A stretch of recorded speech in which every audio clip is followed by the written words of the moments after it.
स्याउ फलिरहेको छ यता स्याउ सल्यानमा स्याउ फलिरहेको छ। बुढा बुढामा स्याउको दाना यता भइसकेको छ। चक्लेटी स्याउ भन्छ यसलाई होइन?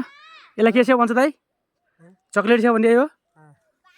चक्लेटी स्याउ अरे यो चाहिँ पुरा फुलिरहेको छ स्याउ। अब स्याउ खाने भए फोन गर्नु होला क्या होइन? यस्तै छ। अब हामी स्याउ हेर्दै टिमुर हेर्दै हिँड्दैछौँ। अब यो सुन्तला फुल्ने बेला भएको छ, अलिअलि फुलिएको छ, फलिसकेको छैन। यसलाई फल्नलाई एकदम यसलाई अब फल्ने बेला भइसकेको छ यसको। केही समयमा यो फल्छ। यहाँ सिमीहरू फलिरहेको छन् यतातिर। अनि यो हेर्नु टिमुरका झुप्पा यस्ता लाग्दो रहेछन्। टिमुरलाई भन्छ टिमुर। पछाडिबाट कुकुर पनि आउँदैछ, उता नानी आउँदैछ। मिलाएर गरे चाहिँ हुन्छ भन्छन् होइन? अब हामी यहाँ मूलमा आइसकेका छौँ। मूल सुकेर एकदम बिजोग नाजुक अवस्थामा छ। अब यसलाई हामीले मूल यहाँबाट पानीमा पाइपबाट तल जान्छ, तल गएपछि हामीले भर्नेछौँ।